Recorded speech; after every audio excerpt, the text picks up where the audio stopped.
This is the Long Island Expressway. This is basically the nightmare of a lot of people who come into the city from Long Island and have to escape the city at the end of the day. So when you're coming from Manhattan, you basically got two possible ways. No, actually you got three possible ways. You got the LI Expressway, you got the Grand Central, and you also have the Southern State Parkway to go to various parts of Long Island, right? The LIE takes you towards, what is it called? Riverhead. But the Southern State Parkway takes you towards Montauk. So either way, you're talking about 60 to 70 miles worth of driving. And until you get like deeper into Long Island, the traffic is a nightmare. But here's the problem. It's Friday, and it's also a weekend, obviously, because it's Friday, and people are getting off of work. So this is a work weekend. This is not like a regular holiday week or something where everybody's off. So here we go. I'm just basically you're sitting in traffic, and it's just horribly annoying, right? Horribly annoying. And you're just forced to endure this. It sucks. So bottom line is, with this Cadillac LYRIQ, it actually makes being on these horrible highways, it actually makes it slightly more bearable. So as you can see, I am, got this Super Cruise running, and I'm just able to relax and just let the car do its thing. And, it feels really good to have a car that's capable of doing stuff like that. Like Teslas, that's one of the main selling points, I think, of the Teslas. Whether it's the 3, the Y, the Model X, the Model S, one of the main selling points is the fact that those things can drive themselves. And it costs a lot of money. Like, I was looking on their website to see how much it costs to equip full self-driving. It's like $9,000 in addition to the car. So we're not talking a small chunk of change. So long story short, I mean, I'm really happy that we're getting features like that, because if you really think about it, self-driving cars are going to change everything. I mean, if you can get into a car and it can drive you home, and even if you're drunk, you can get into the car and it can drive you home, and it obeys the laws and this, that, and other. That's going to be revolutionary. Now, some people are asking me, am I going to do a review about this car? Like, if I'm going to do an owner's review. But basically, I can talk my way through an owner's review. There's very few things in this car that I think are problematic. Like, I was looking at some reviews, like Car and Driver, Motor Trend. Some of them said a couple of things, like they liked the suspension. They said the suspension was good. They liked, they didn't like the handling. They said there's a lot of deadness on center, and they also said the steering feels heavy. It's not very sporty. And I'll agree with that, because ultimately this is a luxury car. They're not anticipating to have like a bunch of young people driving around a freaking track. This car is designed for older people who are sick and tired of having to deal with this bullshit traffic. So in that respect, I give this thing 5 stars, because as you could see, I'm relaxed. I got the massage button going. I got the heated seat going. I got the cooled seat going when I need it in the summer. So it's like I'm relaxed, and that's what the car is supposed to do. As far as being quiet, it's very quiet, I'll say. There are some aspects that they needed to work on. Like, for instance, I have the full moon roof. So most people who get the cheaper ones, they're going to only have a sunroof that doesn't open up, right? One thing I realize is when you open this when you open this moonroof up, the wind noise is incredibly loud. And the reason why is because this thing is extremely aerodynamic, and it's designed to make air go over it as freely as possible, right? Problem is, my Jeep has an actual buffet here, and this doesn't. So when the wind is going over this thing, if you open this window up, this thing is loud. So as you can see, I'm driving window closed. But not only that, because it's freezing outside, or it's cold. We're expecting a snowstorm. In fact, like right there, you can see it says it's 40 degrees right now. So yeah, it's pretty cold. That's one thing I think they could have worked on, because, I'm glad I got the moonroof, but, because of the fact that it doesn't have a buffet, that kind of makes me think, oh yeah, maybe I didn't really need it. And the moonroof was like a $1,500 or $1,600 option, but, I like to get my cars fully optioned out just in case I decide to keep them for a longer period of time than I expected. Other than that, one of the other things that I mentioned early on was that this car, the software for music indexing needs work. So when you're listening to music, this thing will play through your songs on the SD card. No, not the SD card, on the USB-C stick. You can't use a regular USB-A. You have to use a USB-C stick, because this car has like 5 USB-C ports and it doesn't read anything else but USB-C. Now, obviously, you could use an adapter for a regular old USB stick if you have your music on it, but for the most part, you're better off getting a small USB-C stick, just like that one that I've got down there. Now, as far as reviewing the car, I have to say the one thing I'm a little disappointed is that USB stick down there has to be there in order for the computer to recognize it. If you want to use Apple CarPlay, unless you're using wireless Apple CarPlay and you just want to plug it in, your Apple CarPlay has to also plug in down there. So I was thinking to myself, I'm like, well, why didn't they make it so that all of the USB-C ports could be read by the computer? Or at least this one and the one that's in the glove compartment. And then I thought about it, and I'm like, well, okay, the glove compartment makes sense. The one down there makes sense. But the two that are behind the console, where the kids might stick their charging, their phones or whatever to charge, it kind of doesn't make sense for the computer to read them all, because maybe you don't want your kids, you don't want their devices being read by the computer. So I would say, I hope that in the future they would make the armrest reader capable. There's also a USB-C port here, like right next to the armrest. Like there's one right there, and there's one in here. And I have that one plugged to my phone for charging. So it has USB-C fast charging, which is great. So that, yeah, the indexing doesn't recognize folders. It can only recognize songs. So that's a little bit of a disappointment, but you know what? That's something that can be fixed with an over-the-air update. So if enough people complain about it, they can just fix it and they can update over the air. So I'm not too worried about that. I'm sure they'll fix that in the future, because again, the system it's new for this car. So, I guess, they have to work out a couple of problems, or minor problems. Okay. One of the things that held this car up, and you've probably noticed that my Super Cruise disengaged a couple of times, they held on to these cars and they forced a update for the Super Cruise system, because they didn't want the Super Cruise system being able to be activated on any road. They wanted it only to be activated on the highway. So the thing about it is, yeah, my Super Cruise system, you've probably noticed it cuts out a number of times. That's because these roads suck. These roads are not perfect, and these lines on the roads are not perfect. So the Super Cruise is disengaged. Anytime the car thinks there might be a problem, it automatically turns off. It doesn't even think about it. It just turns off. Now, if you're on a highway and you have solid lines, the Super Cruise will stay on. You won't have any issues. If you have a yellow line and white lines, for the most part, it'll do its thing. But if you have lines that are degraded, or that, yep, here we go again, it wants me to take control. If you have lines that aren't perfect, like you see these lines, you see how the paint is wearing off of them? The system refuses to drive if it thinks the lines are worn. So right now, every time you see the light green, that means that it's driving itself. Every time you see it light in red, that means that it's telling me to take over. Anytime you see it in blue, that means that it's trying to acquire the road.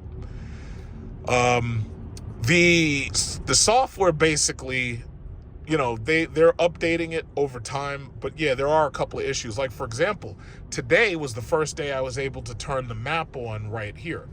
You do that by going over here and you just touch map. Now you can touch energy, and you can look at the energy in the car.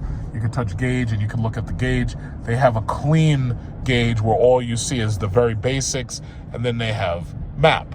Now, I like driving like that because it kind of makes this car feel a little Audi-ish, because that's something that Audi does. Like, they have a map there and they have a map there. So I kind of like that. That right there is a police cruiser. You can tell that the Ford Explorer is a police cruiser. But I like driving with the dual map. So that you have the map that shows you where you are, and then you have the giant map that shows you your location relative to the city. Even though that one's not terribly necessary, what I do like is that you see the nav traffic right there. So you can see the green, and that lets you know, that right now there's no real traffic because it's only 2:03.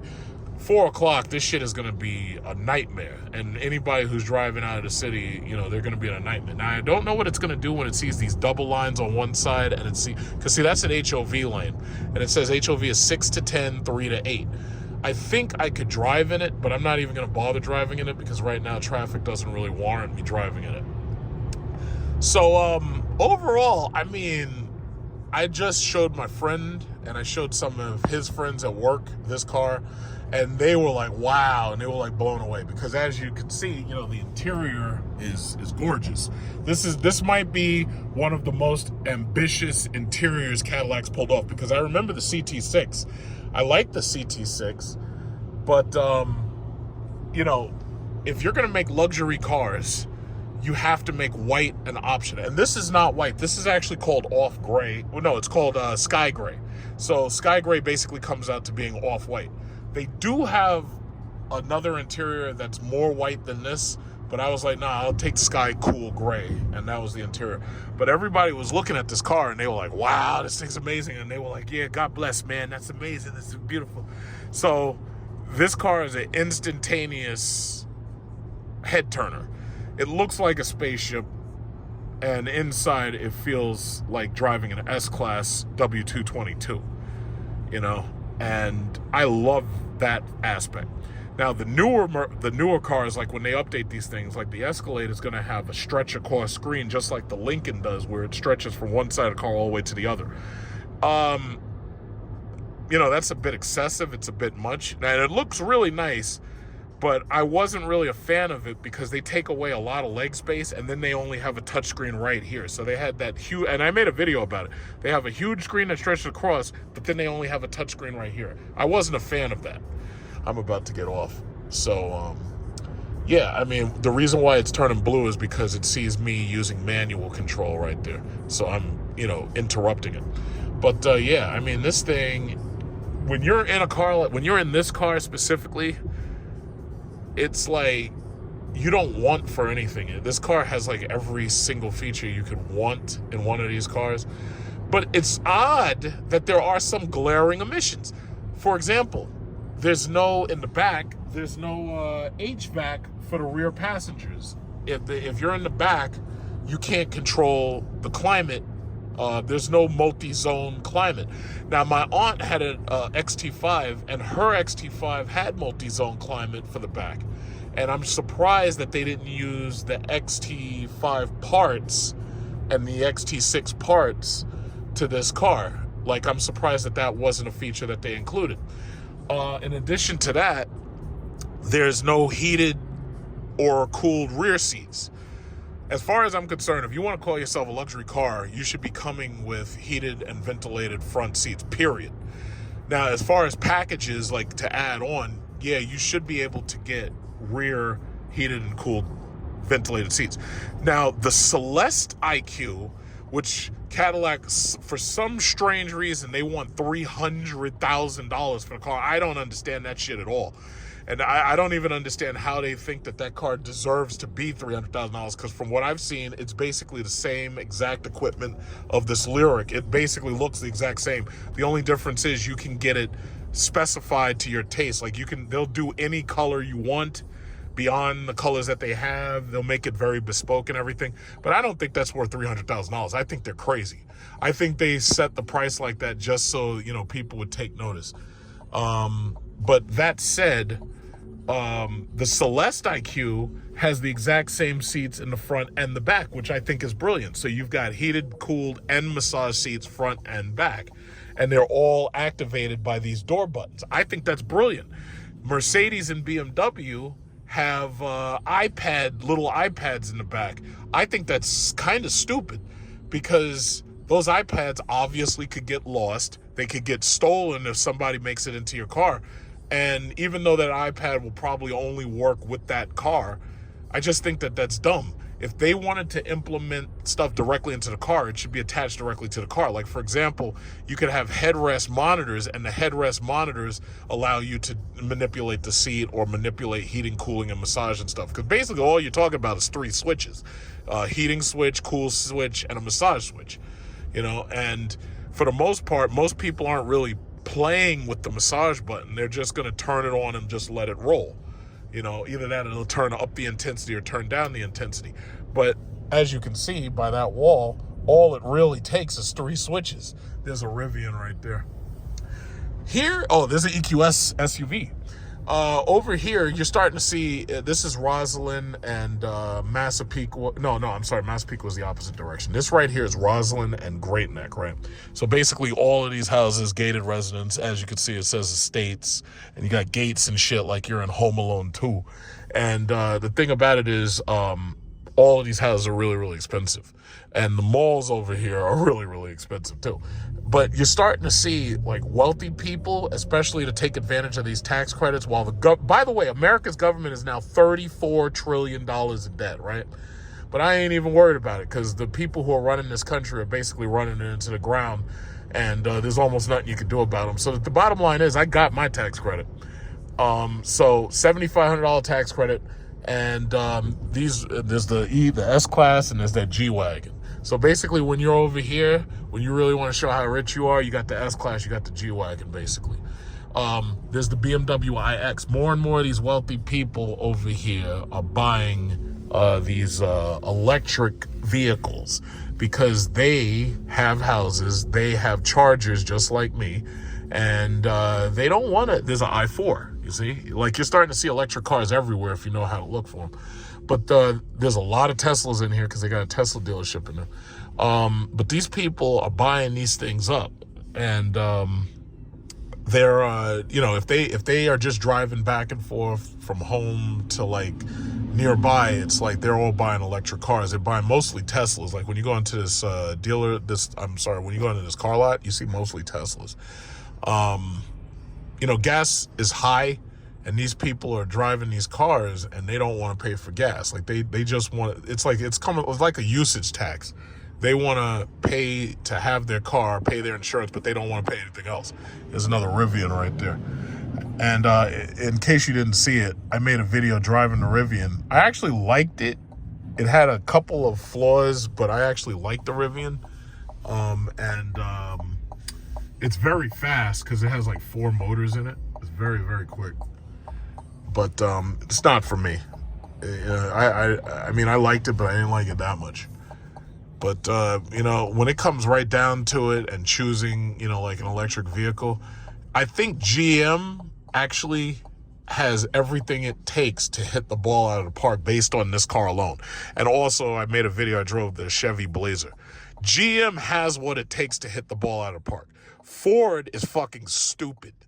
The Lightning, they've tried to manipulate the price on the Lightning. The worst thing you could have possibly done, everybody got their Escalade. She rich.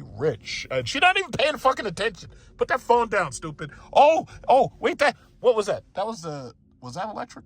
I think it was. But I don't recognize that symbol. I don't know if that was the Lotus. It might have been a Volvo Recharge. I'm not sure. But, what was I saying? What was I saying? Yeah, but gas prices, these people are just saying no to gas prices. They're just saying no. They're tired of it. Look at all these G-Wagons. See, this place, these people got all the money. Look at this little kept woman with her G-Wagon. She must be on OnlyFans. Oh, another white Escalade with the little woman driving that shit. Look at, it's like, I don't know how much these women are making selling foot photos on OnlyFans or digital stripping. I don't know, but if there's a way that I could sneak in there and I could, well, we got the white yours. You see, this is a posh mall over here. This shit is rich. When you come over to this mall, they ain't playing over here. This is money over here. So, what was I saying? It's like these women on OnlyFans, they all driving around Rolls Royces. It's like they selling scooch photos, and like they're selling like jars with fart in them, and they're farting in jars, and you got these simps at home spending all their damn money because they can't get a girlfriend the regular way, and they got the girlfriend experience, and they're simps, and they're sending these women all this goddamn money, and these women are buying up all these freaking Escalades and Teslas and basically anything they want, like, all these Teslas everywhere.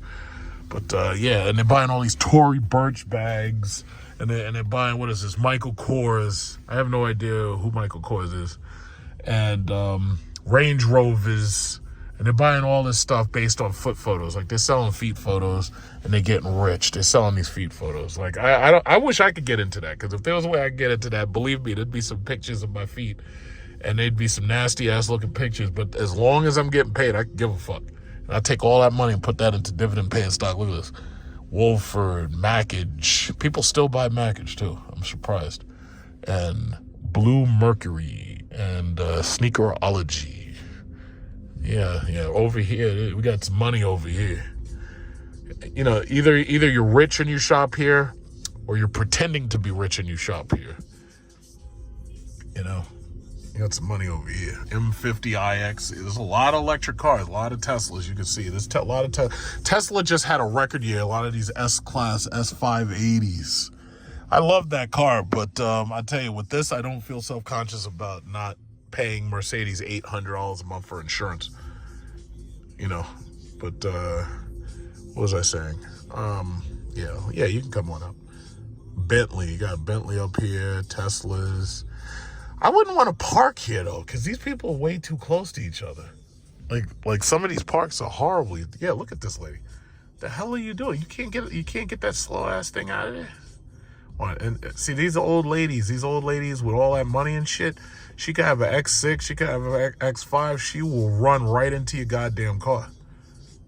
These people parallel park and three-point turn like shit. Horrible. Look at this lady. You look at that. She could have pulled all the way out. It's like, it's ridiculous.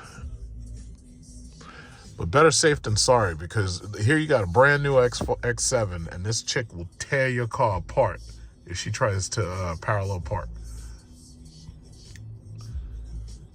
Yeah, it's incredible. Oh my God. How long did that take? Jesus.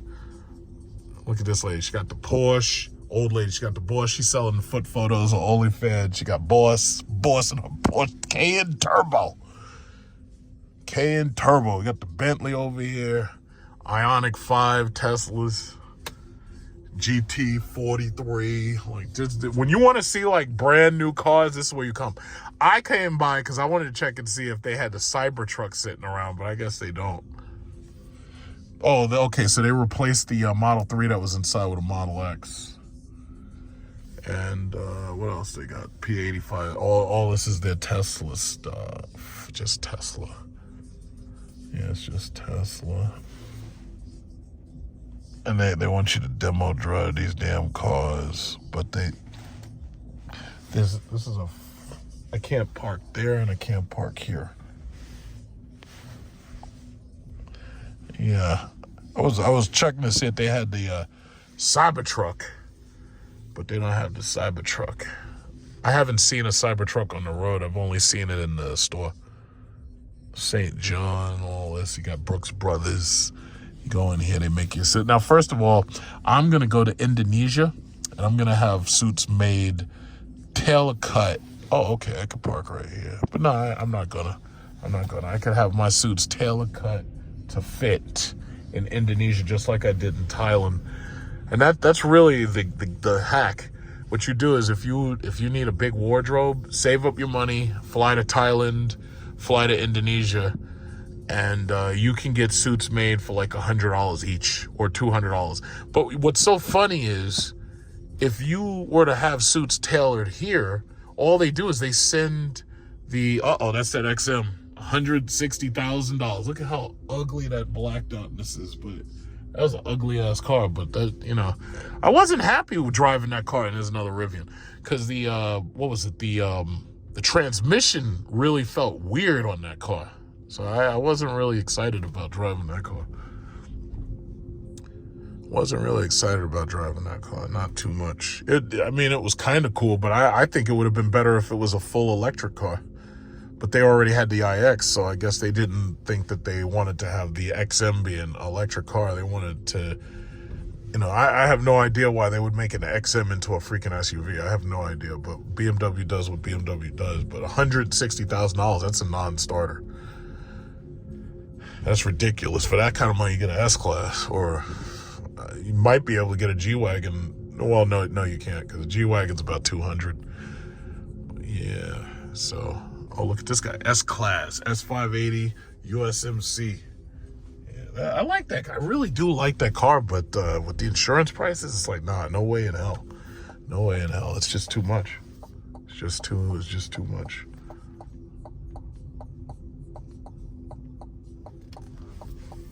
Yeah, Range Rovers.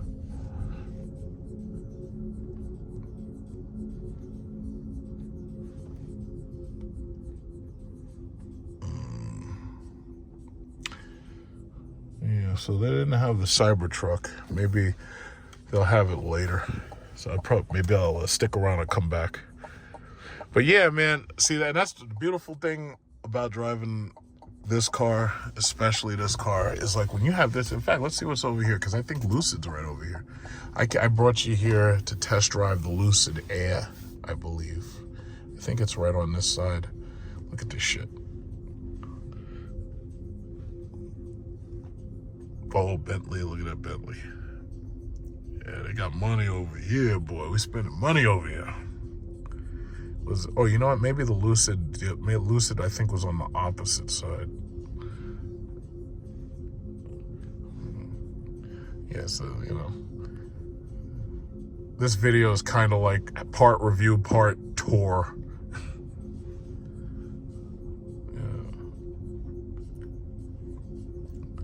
But, yeah, I mean, when you have a car like this, you don't feel self-conscious around all these rich-ass fucking $400 and $500 cars. You don't feel self-conscious around them, you know, because it really does feel like you're able to hang with the Joneses.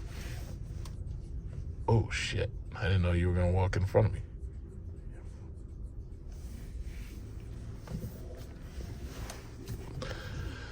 Alright, so let's go this way. Pass by the Lucid Air dealer.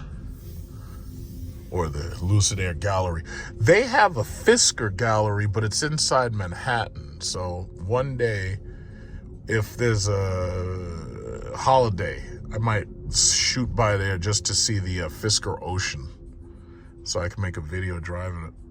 And even if I don't drive it, I just want to see what it looks like inside. But from what I've seen in the videos and pictures, I'm not really excited. Yeah, another GT right there, all these GTs. Yeah, man, they spent some money over here. These people keeping Mercedes and BMW. They keeping them in business. They got, what is it, Sarah Jessica Parker lookalike contest right there. Yeah, they keeping Mercedes and BMW in business over here. Keeping them in business. I have an aunt that just got that GLE 350 or 400 or whatever the hell it was.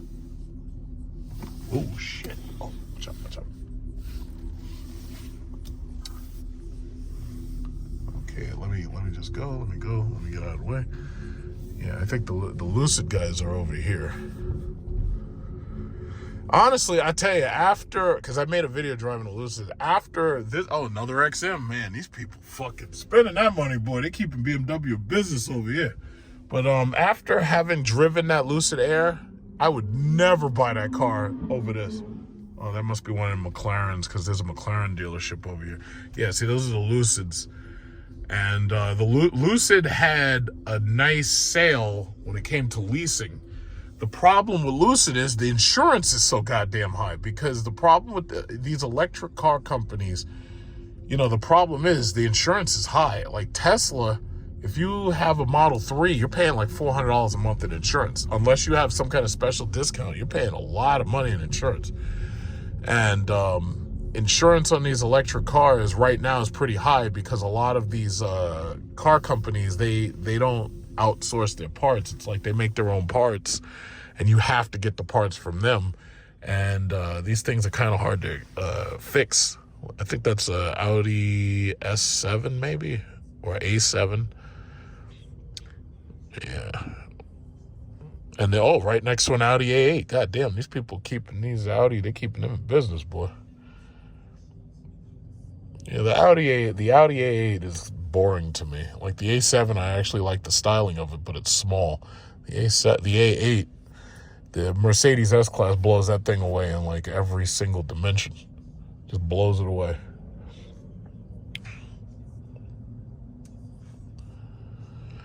Yeah. Probably pass by McLaren, see if they have anything interesting. They never, you know, they usually have the same old shit. Candy colored, you know, little 720.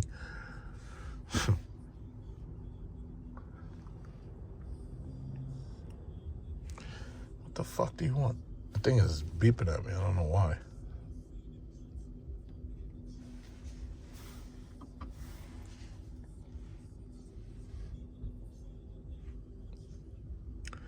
Man, this is a long light. What's going on over here? It's a long light. Jesus, come on, guys. Come on, guys, let's go.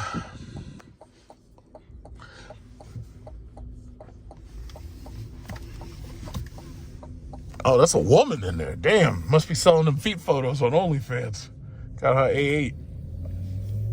She's got to rush home so she can make more feet photos.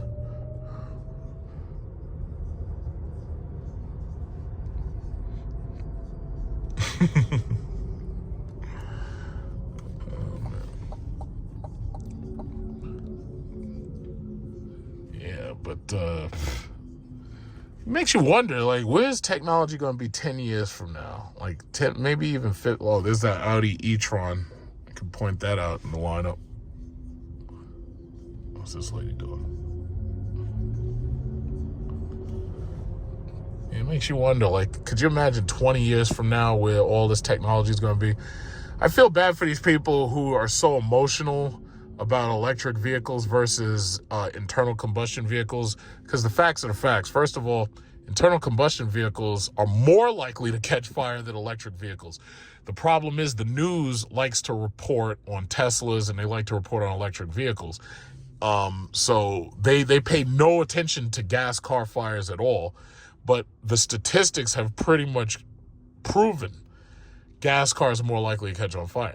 Now, electric cars, if you make them well enough, the batteries, you don't have to worry about it. And now they've got newer batteries. They got solid state batteries, and they have sodium batteries and stuff like that they're putting into these cars. And right now they're actually launching solid state batteries. Some of these car companies are already launching those things. GM hasn't done it yet, but I'm pretty sure eventually they'll have a new battery chemistry or a new battery technology. But for the most part, yeah, these cars are definitely getting heavier. I don't know how they're going to work on reducing weight. Maybe they'll have, because carbon fiber shells, that's only something that you're getting if you're buying like a sports car. You're not going to get like carbon fiber shells and shit in like, one of these cars. There's that silver S-Class. There it is. That's the W222. Old man driving, old Chinese man. That's Mr. Wang. So, my thing is, don't get attached to these gas cars, because believe me, they're going away. This government spends billions of dollars on fucking military planes that we don't even use.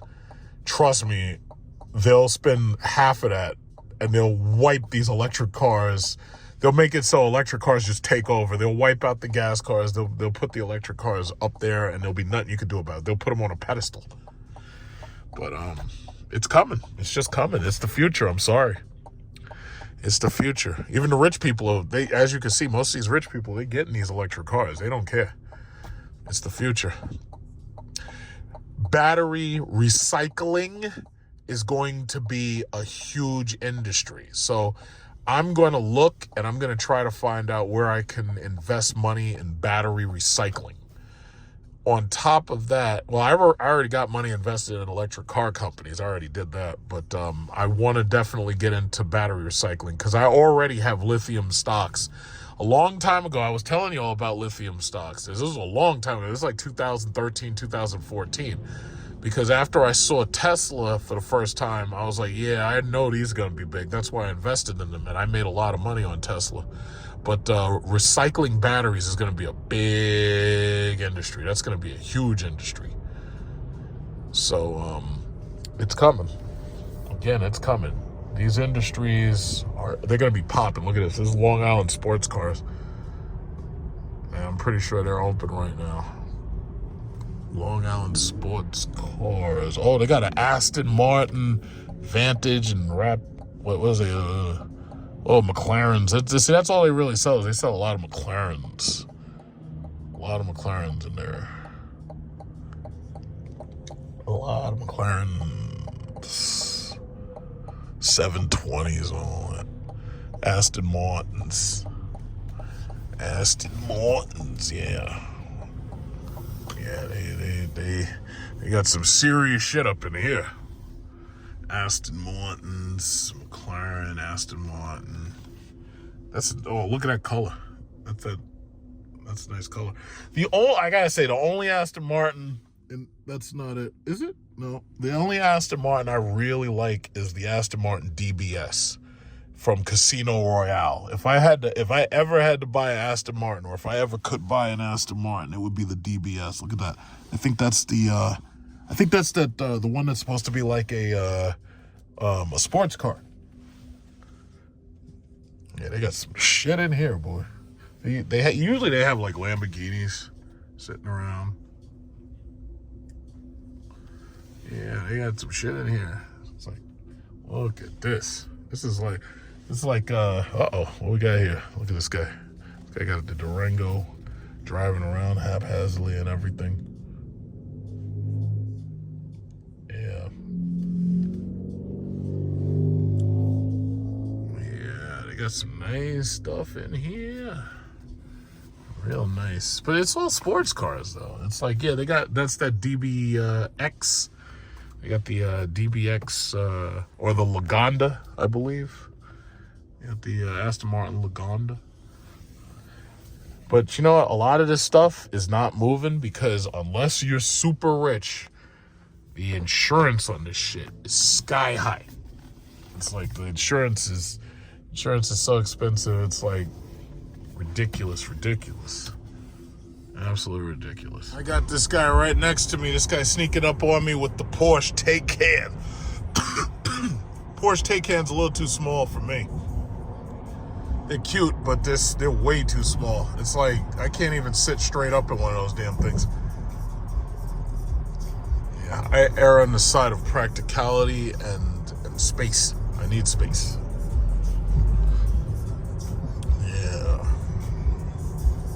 I was reading on the internet. I was reading a lot of news about EVs.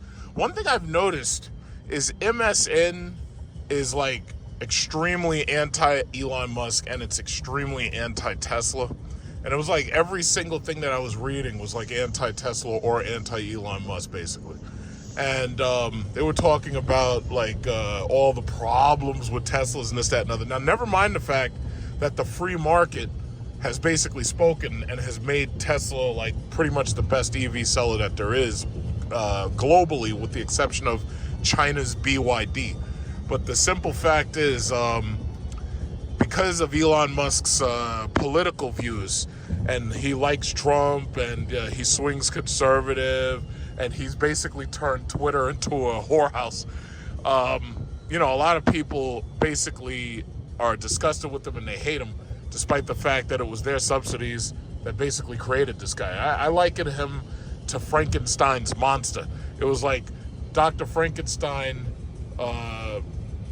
built Frankenstein the monster, and then the monster turned on him and it turned on the townspeople and started killing them. So I really consider Elon Musk, basically, he's like Frankenstein's monster. You built this guy with all these goddamn subsidies that he never should have gotten. And because of that, now you've created something that you can't stop. And this guy's so rich that you just can't do anything to him. You can't stop him.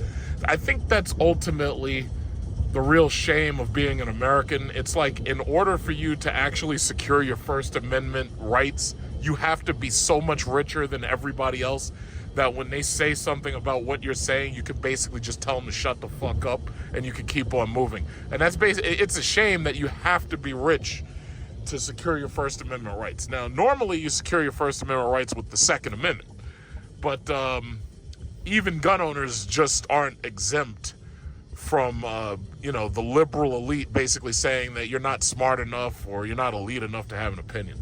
But that's neither here nor there. My bottom line was, I was reading all this news and they were talking about EVs, all this information about EVs and everything. And, some of it I agree with, some of it I disagree with. Me personally, I believe that these things are best for people who have their own charging network at home or their infrastructure at home, and people who really don't plan on doing these road trips. But what I will say, because Tesla has the most undisputed, best infrastructure for charging these cars, someday, maybe when Tesla opens up their network to all of these J1772 cars, maybe I'd be comfortable doing a road trip. But as it stands, Tesla uses NACS, and I don't think they're going to be switching over anytime soon, but it is coming. But what I have seen is that they've basically convinced everybody else in the industry that they need to switch from J1772. They need to switch to Tesla's charging standard, the NACS standard. So, Tesla got it right. They had, DC fast charging in their system, and it was also capable of AC charging from the get-go. So they actually got it right, and they did it better than everybody else did. So the NACS standard reigns supreme. J1772 and CCS, those are going to disappear ultimately. Oh, look at that pretty Carvajos. That's what the Brazilian meat restaurant looks great. Man, I wish, I'm not in the mood for meat right now because it's too late for that shit. Like, you have that beef sitting in your damn lungs while you're trying to sleep. You can't even sleep. But yeah, man, it's like, I'm very impressed. I'm very, very, very impressed. I'm very impressed with the products that I see so many of these companies putting out now. Tesla's the standard. They basically set the standard, and now everybody else has a choice. It's like either you can meet the standard or you can exceed the standard. But it's funny, I was looking at a photo that I posted of the inside of this car, and it's almost like you're swimming in a sea of buttons. And it kind of makes me understand the reason why Tesla has gone with the less is more strategy of not putting all these buttons and stuff everywhere. Now, if they had ventilated and heated massage seats standard on all of their models, especially the more expensive models, and you just had to access all that through the screen, I think I would feel a little bit more comfortable with their product. But my point is, I think that the features need to be there, even if you can't really see them right away. But some people don't want to have to go into the screen and have to do everything, because that can be distracting, and that can, but driver distraction is not really so much of a problem if you have a car that drives itself. So, there's that. There's always like a caveat, But, I'm very impressed with most of these products. Now, as far as Stellantis has been selling a lot of these Wrangler 4xEs, and I've seen a lot of Jeep Grand Cherokee 4xEs. But those things are hybrids. Those are not full electric vehicles. And I'm really shocked that Stellantis hasn't put out their EVs yet at all. Maybe they're just taking time and being late to get it right or whatever. But they know that they're going to be putting out these EVs. So I'm really surprised that they haven't done that yet. And I've driven, and I made a video about the 4xe. This one's not a 4xe next to me, but I've driven and I made a review about it, and I actually liked it. I liked the pickup. In fact, that was the first Wrangler I think I'd ever driven. But more people would probably try to go for the 392 Wrangler, which is actually very wasteful, and you're probably better off with the regular model of it, not the gas guzzling model of it, you know. But yeah, it's like reviewing these cars, I think, is better left to people who actually live in these cars, and I'm one of those people. When I review certain cars, it's like I do a very, very quick, you know, overall look at it.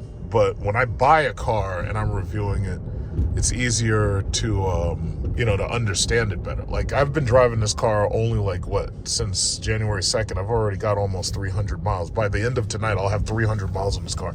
I am enjoying driving this damn thing so much that it was like I came in today, I took a nap, and then I got up, and I asked my girl, I was like, yeah, do you want anything from the store? Because I wanted an excuse just to go out, you know? And I took a nap, and I woke up, and I said, yeah, you know, I'm going to go to the store. You want anything? And, you know, women get suspicious if you go out at night and everything. But in this case, you know, I just wanted an excuse just to go out, you know? So I went out and I grabbed some beers. Well, not really beers, but wine coolers or whatever. And I'm going to go to another store, Total Wine, and grab, if they have my favorite rum, I'm going to probably grab a bottle of that, see if they have different flavors of it. But I'm just having so much fun driving this car, man. It's like, you know, I showed my friends and some of his coworkers, and they were looking at it. They were like, wow, this is amazing. And like, they were looking at how much space is in this thing.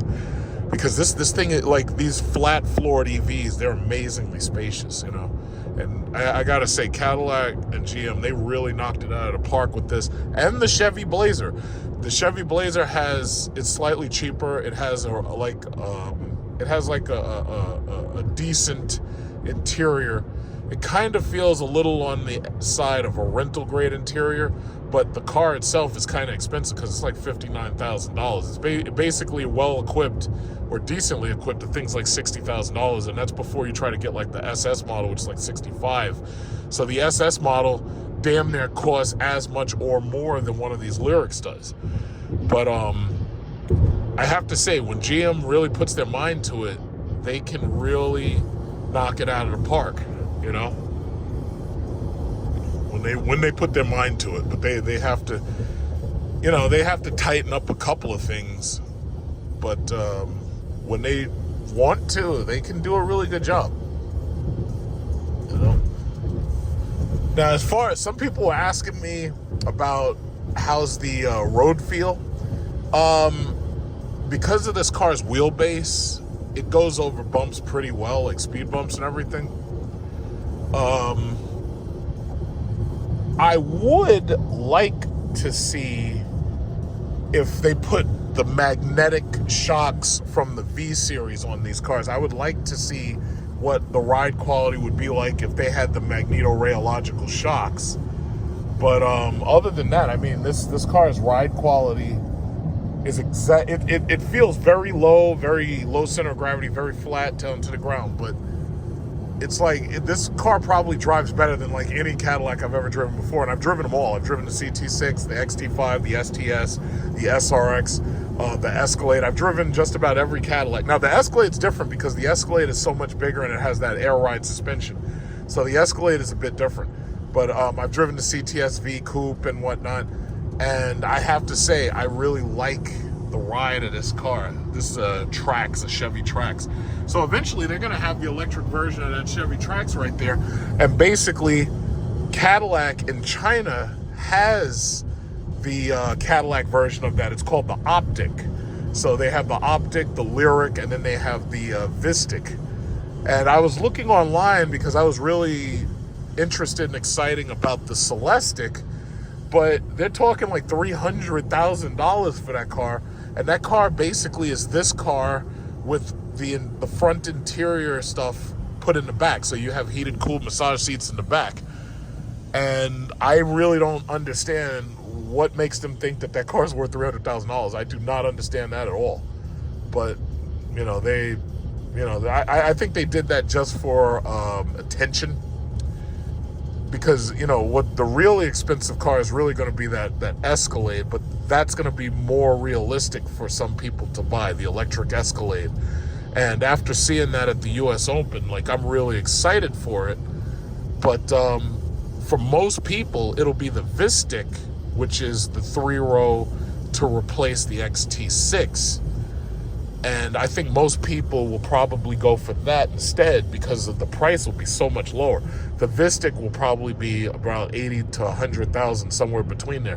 Where in the Escalade electric is going to be like $130,000. But see, I would think that, a lot of people buy Escalades or Navigators. I would think most of them, they're not interested in the charge times, not unless it's a car that they're just daily driving and they have a big family and they have the charging system at home, So I would think that most of them would probably stick for the gas car instead. Now, I could be wrong, but that's what I believe, But yeah, this thing is just a draw. It's just a joy to drive. It's it's so comfortable that I don't even I don't even want to drive fast. It's like Mercedes. When you drive a Mercedes, they say that your heart rate goes down and you're not as anxious because these things are so much more comfortable and they got everything in it, the massaging backrests and shit, just like this car does. It's this car is just so comfortable. It's just I like just driving it, I've been putting miles on it. It's you take your foot off and it just slows itself down. You don't even I do the one pedal driving because I try to save as much energy as I can per charge. I haven't been hypermiling this car. I've been driving this car in sport mode pretty much since I got it. But most people with electric cars, they hypermile the cars trying to save energy. It's I haven't really been trying that hard. But I've just been having I've been having a blast driving this damn thing. It's really hard to review a car like this, with these 10 and 15 and 20 minute reviews. It's I like making videos like this where, I make it first person perspective just so you can understand and see exactly what I'm seeing. And depending upon how good your speakers are, maybe the experience is about the same. But, these things are fantastic, man. Anybody who's talking all that nonsense about EVs failing, these people are crazy. I mean, even while I'm driving, you're seeing all these electric cars on these roads. Now I will say this: if you live in one of those states where there's a lot of distance between everything, if you live in Utah, Idaho, Iowa, or something like that, oh yeah, I totally understand that electric cars are not catching on there. But you have to understand, I live in New York City, New Jersey, and Connecticut. They call it the tri-state area, and basically all of it is basically New York City with an urban sprawl, which has allowed people to move into suburbs around New York City. But everything here is centered around New York City. If you live here and you have a house or you live near a charger, then electric cars mean something totally different to you than they would mean to somebody who doesn't. So if you're driving 80 and 90 miles to work and back and shit, and it just passes because you are, the open space means that there's less traffic. Oh yeah, I totally understand why you wouldn't want an electric car, because electric cars do terribly on highways. Electric cars require stop and go. They need that stop and go in order for them to save as much energy as possible. They require stop and go. They're not on the highway. Gas cars are more efficient because they go to the highest transmission setting and, they coast. Oh, there's a Lucid right there. That guy's got a Lucid. But electric vehicles require stop and go in order to get their highest efficiency. Oh, this guy, I want to see this guy's Lucid real quick. You see, this is what I'm talking about. These electric cars, man, these damn things everywhere. It's like everybody is trying to upgrade into these things. Everybody should look at this guy. I might park next to him, say hi. No, he looks like he's leaving. He loaded up on all that wine and he's getting the hell out of here. He's gonna go home, get drunk. Yeah. Yeah, that guy's leaving. Oh shit, look at this guy. Yeah. I wonder if you even have a handicap sticker. I bet you don't. I bet you don't. You might, but then again, there's a lot of these drunk ass old people out here. Oh shit, let me get away with it. Yeah, no, you shut them. You and your slow ass 3-point turn. You up there beeping at me. Doing your 3-point turns all slow and shit. They should have taken your license. So anyway. Yeah, I call this the Weight Watchers Park. Park far away from everybody. So this way nobody gets... And I guarantee when I go into that store and come out, some asshole's going to try to park like right next to me. Yeah, there we go. Uh-huh. Yeah, but man, yeah. I'm gonna run up into this Total Wine real quick. And let's hit park. Let's run into Total Wine and lick it up. I've been having a lot of fun with it. What's the charge life like? Charge life? 310 miles. I charge while I'm asleep. Okay. Yeah, so yeah. Yeah, so I was just out here, just hit Total Wine up. You know, see what's going on in there. Yeah, that's nice, man. Thank you. Very nice. Thanks. Have a good night. Y'all have a good night. Be safe. Yeah, so it's like as I'm pulling up, obviously, you know, you got people asking about it and everything. You know, but yeah, man, it's like, yeah, I like the fact that they got rid of those push button handles, and I like how they put the lights in the handles at this point. I really like that because my mom had at one point, she had a loaner, and the loaner was what was it called? It was called an XTS at that time. And I really always liked that XTS. I liked the XTS and I really liked the CT6. This car is like the best of both worlds because with the CT6, they had made the roof kind of low, and me sitting in there, I wasn't fully comfortable because I couldn't sit straight up because I'm pretty tall. So basically, this car is striking a balance between the CT6 in its length and its interior space and the interior size of the Cadillac XTS, because I always liked that XTS. That looks like electric right there too. That's that e-tron. That guy's got that e-tron. I don't like Audis like that. I really don't. Like Audi couldn't sell me.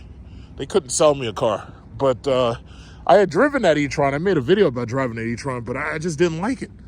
This fucking shit. I love this thing. This thing's like a freaking spaceship. Got the Alfa Romeos here.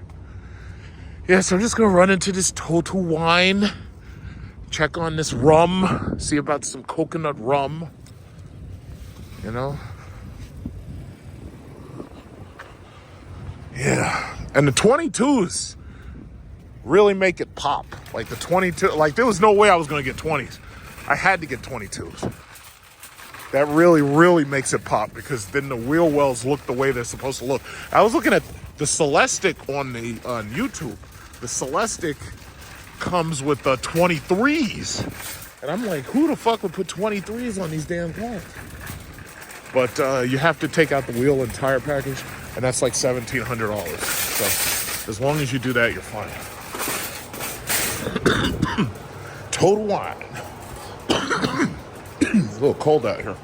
All right, let's see what they got. If I'm not mistaken, the rum aisle is in the back.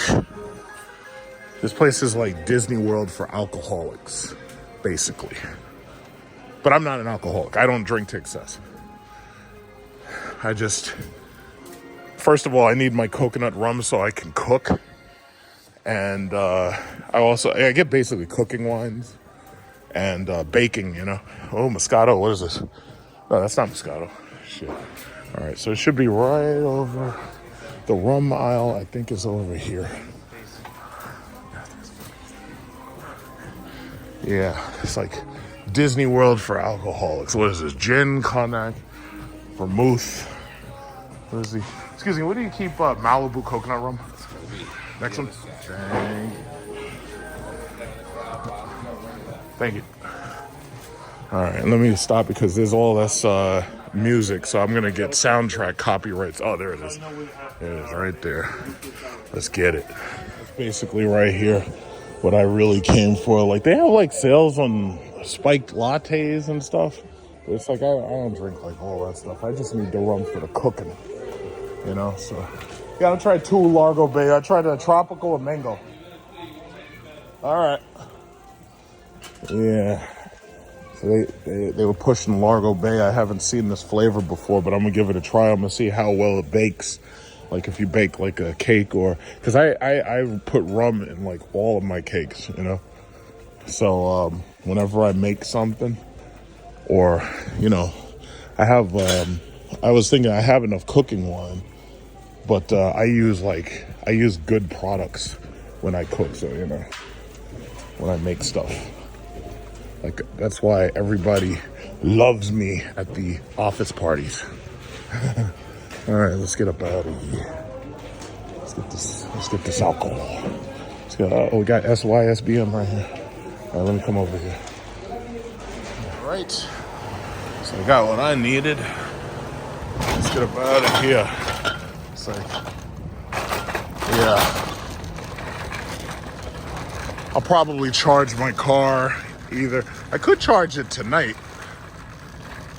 but because there's supposed to be a snowstorm on Sunday, and you know it's so funny when there's a snowstorm, you see everybody rushing to go to the what is it called? To go to the gas station because they're afraid, you know, of what'll happen if you know if their cars have to idle a lot and they don't have a lot of gas.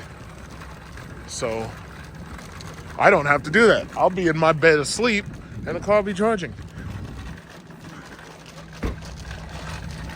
So let's see, when I get real close to it, it's just gonna auto open. You can also use the phone app, and if you use the phone app, it'll automatically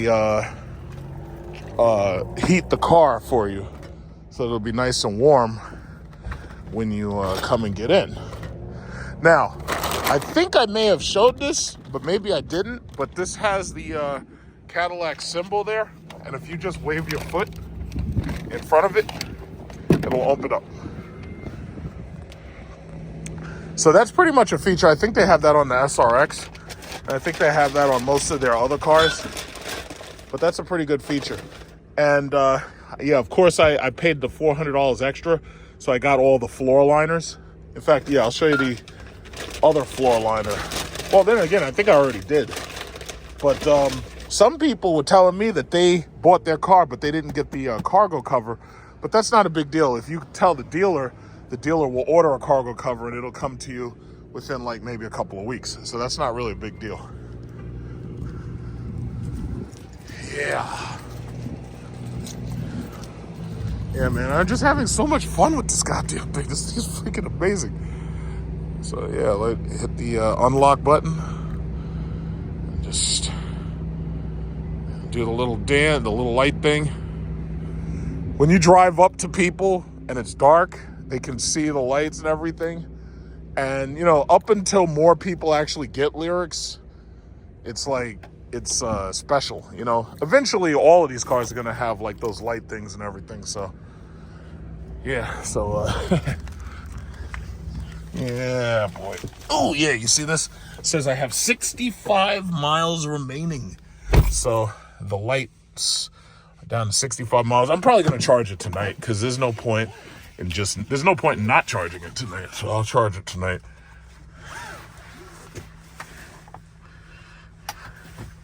But yeah, I've been putting miles on this thing. Oh, yeah, I got to turn it on. Okay. All right. You know, it's funny with Tesla's less is more strategy. When my mom and one of my friends, she got in and I let them drive it. and they didn't realize that the power button is right there. They didn't realize that. Now, what's funny is the Chevy Blazer, they don't have a power button.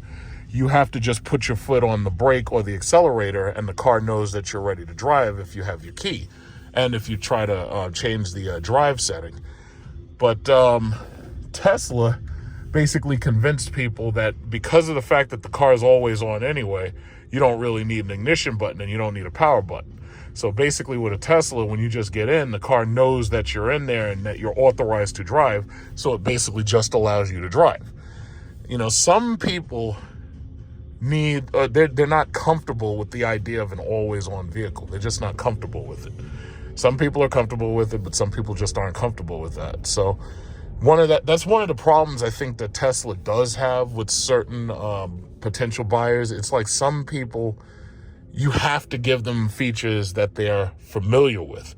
The same thing goes for all this stuff over here. You got these window switches, you got the mirror switches. That's one reason I couldn't ever buy a Tesla. I need to have these window switches here. I need to have my unlock buttons here. The Model 3 and the Model Y, they act like, oh, you don't really need that. You can put it in the screen. I'm like, nah, I need that.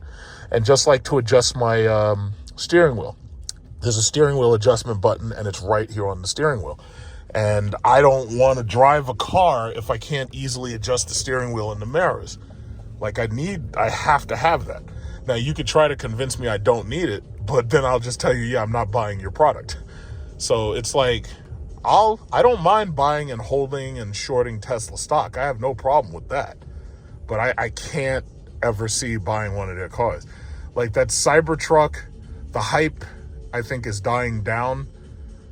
But, you know, they're still selling them, obviously, because, you know, people can talk all that bullshit about electric cars not selling well and all they want. The reality is every single Cybertruck that gets produced is going to be sold. And if it's not just sold, it'll be resold. Like somebody will buy it, sell it, and then somebody else will buy it right away, because the hype alone necessitates buying one of those things. But what was I thinking? I personally, I can't see buying one of those cars. I can't see it. Look at this. This is the gym, Lifetime Athletic. All these cars, you don't see like anybody really up in there. Like there's some of those gym rats on Instagram who be up in there making foot photos for their OnlyFans and stuff, and then making gym videos for these thirsty dudes to watch them on the treadmill. But most of those people are workers. Like they're not even like really there taking advantage of that gym membership. It's like a gym membership is the weirdest thing in the world. People buy it, but nobody ever really abuses it unless they're like a professional bodybuilder. Yeah, so right back on the highway. I just love being. I like being on the highway. It's like so much fun. It's like with my Jeep, that the gas costs make you pay for every single mile, and it's not fun driving after a while, especially if you're sitting in traffic. But with this car, it's actually fun. Yeah, it's just interesting, you know. It's actually interesting just driving it. I think that was a Blazer regular back there. That wasn't the EV, but that was the standard Blazer. But I have to say, anybody who does want one of these things, there's lots and lots of options. There's like, you know, the Polestar, the ID4, there's the e-tron 4. There's, you know, the Blazer, there's the Volt, the Bolt. There's like so many EVs right now. But again, I mentioned this, I think a really big industry is going to be lithium battery recycling and in general battery recycling. So I got to find out how I can buy stock in that. And I want to do it while it's still cheap, because that's going to be a huge industry. But I think most of that industry is going to be Chinese run, and it's going to be mostly Chinese dominated. Because even, like, it's funny, when you look at the parts for these cars, most of these components are coming from China. Most of the, like, the magnetic motors and stuff, most of this stuff is coming from China. And if it's being manufactured there, chances are it's going to be recycled there and remanufactured there. Yeah, so I want to just get that stock. I want to get in on it.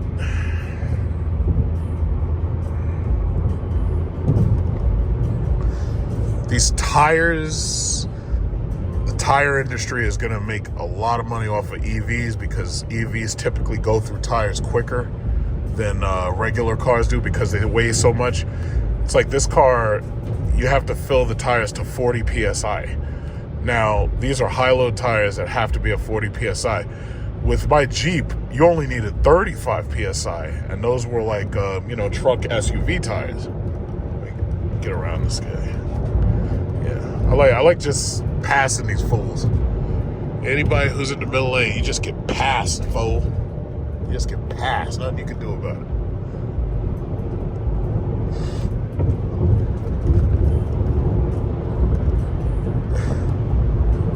Yeah. So yeah, they're good. The EV proliferation is going to cost a lot of people their jobs. If you're a mechanic or if you're a unionized worker in a factory. So the smart thing to do is to focus on EV repair and EV maintenance and EV recycling, because that's where the jobs are going to be. Whether or not you do it on your own or whether or not you get forced into it is up to you, because you could always choose to be ahead of the curve.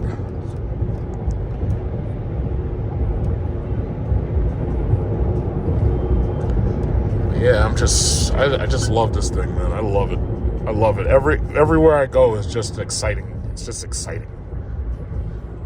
Oh, man. Yeah, so it's about that time. It's time to sleep. So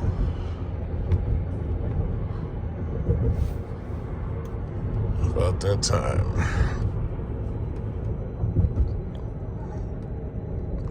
Yeah, but the presentation is beautiful. Whoever designed the layout, they deserve a raise. The presentation is fantastic. This is exactly what you'd get if you were in an Audi. In fact, you get more in this car than you get if you were in an Audi.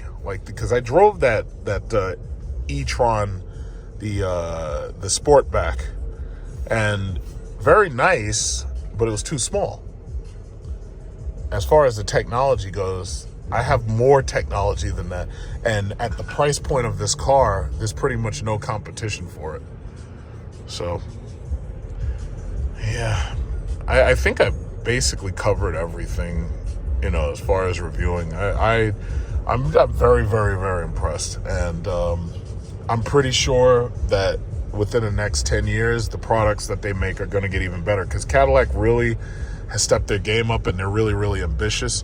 And I pretty much knew that from the time that my mom had that STS. And I always liked that STS. That was a really nice car for its day. But they've really stepped their game up, and I think they're making stellar products at this point. I've arrived home, and when you touch this button right here, it goes to charging. So you can set up charging behaviors for the car. So it says home charge location. When your home charge location is set, your vehicle will use your charge schedule. So you can set a schedule within the car. The V-Box by Electron that I have doesn't allow you to set schedules on the system itself.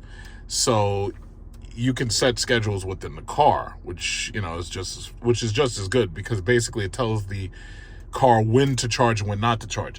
What I haven't done yet that I'm going to do is I'm going to give my electric company a call, and I'll ask them about when's the best, cheapest time to charge, and that'll be when I charge during those times. So you can push this button to prepare the car for fast charging. So that'll warm the battery up a little bit if it's not already warm. And let's see, I got a message a little while ago that said that they're expecting very cold temperatures. Right now you see it's 32 degrees, and 32 degree weather, and when it gets really cold, it can decrease range, partially because the battery itself is cold, and then on top of that, because you're using the heater so much. So you can either set preconditioning temperatures, you can ask it for notifications, or you can set up your schedule there. So right now, I'm going to activate my charging, and I'm going to charge the car. So by the time I wake up in the morning, it'll be ready. There you go. That's 56 miles, 21%. That's the remainder right now, and I'm gonna charge it and it'll go all the way back. Oh, here we are once again, Electron V-Box. So you just go to it, turn it on, and it's initialized. So then you go right here to the car, open up the charge port, and what I do is take the charge wire, take it over to the car, and just plug the thing in. Click. The charge light comes on blue, letting you know that it's accepting. Car beeps, and then it starts flashing green until it's fully charged. And that's it. So as you can see, it's actually pretty cold outside. So when you use the controls that are within your app, you can tell the car that you want it to specifically warm to a specific temperature. So right now I have it warming to 80, but if you go here, you can change the temperature you want. 80 is good enough for me. The fan speed is low and the cabin is nice and warm. The heated steering wheel comes on, and so does the heated seats. Up in the morning and you just go over and you disconnect the charger as soon as it allows you to. Button's gonna flash red in a second, and then you just basically pull it out, and that's it. So once you disconnect your charger, just stick it back into your receptacle. As you can see, just turn this off and it shuts down. And you're ready to go. No more lines at the gas station, bro. As you can see, we are charged to 251 miles. So it is possible for you to increase the total amount of possible charge. They ask you not to do that unless you're going to go on a road trip and you really want to just add another 50 miles worth of charge. The thing about it is, the way I see it, just to, keep the battery as healthy as possible, I don't mind charging a little slower, and I also don't mind charging to within 80 to 85% of capacity rather than trying to charge 90 to 100. I can increase it, but I'm not going to do that because, even though the battery's warranted for 10 years, it's like I want to keep it as healthy as possible. So that's just that. Oh, here we are, yet another morning in traffic. It's only 11:30, and this is what New York City has waiting for you. Every single day, this is what New York City has waiting for you, right? But me personally, I ain't worried about it because I ain't even got to drive this damn car. I let this car drive its damn self. I ain't feel like driving. People got to drive like this guy in his Volkswagen. He got to drive. He can't text and drive at the same time. Like, you see what he's doing. But he's got to watch what's happening in front of him. Me, I don't have to. I can text and let the damn car drive its damn self. I ain't got time for that no more. In the future, that's what you're gonna have. You're gonna have cars driving their damn self, and that's it. That's what it's coming. You see this person right here with this horrible tent job on that car? They gotta drive the car. I don't feel like doing that no more. Look at this lady. This lady in that car right there, she looks bored. You know why she's bored? Because she's gotta drive her damn car herself. I'm just tired of it. So I let the car handle it. I ain't got time for that. But you can't say it any better than that. I mean, I'm at a loss for words. I could be sitting here sipping coffee, doing makeup, like if you some woman doing makeup and risking a rear accident with somebody. But now you don't have to worry about that. Like, could you imagine? You're drunk and you're at a bar or a club or a party, and you just get into the car and you say, yeah, take me home. And the car just take you home. Like, that's just crazy. And then, even if the cops did pull up on the car and they see you pass the fuck out in the backseat of the car, they're like, oh yeah, okay, she's drunk and the car's driving her home. Within 10 years, we're gonna have that. where you could be drunk and the car is literally driving you home. I think they already have that actually in like California. They have like these full autonomy. What happened here? See, this is what happens when you got to drive the car yourself and you get tired, you get bored, you know. Oh shit, they hit the Tesla. What happened, bro? Oh shit. Oh my God. They hit the Tesla. Oh my God. Well, one thing about Tesla is the insurance is high as fuck, and now you understand why. It's like that poor guy, he's on the phone, he's like, listen, I did the right thing. I tried to save the world. I tried to save some trees. I did what Elon Musk told me, and some stupid idiot with some shit performance car that you're trying to show off on the road hit me and damaged my goddamn window and my mirror. I ain't got time for that. You see, me, I could be nice and calm and just let the car drive. So I ain't got time for none of that. I ain't got time to be getting into these goddamn car accidents with these stupid fools with their shitty manual transmissions, and they're up there trying to manual shift and everything, and then they run into somebody. Yeah, that's my rant for this morning. I had some damn good coffee. In fact, wait a minute, I'm supposed to get off. let me get into this funeral procession. Don't you speed up, you moron. I'm gonna get right in front of you, jerk off. I gotta get past. Yeah, slow down. I got a goddamn, it's always a Nissan, never fails. Yeah, that's right. I'm trying to get what, yeah, you keep looking. Okay, anyway, let me go back to just being calm. I'm up here, I got the turn signal on, the dude's trying to ride my bumper. Get up out of here. First of all, if you're in a funeral procession, you're supposed to be in the middle. Turkey. A Cadillac. I ain't got time for no goddamn Nissans.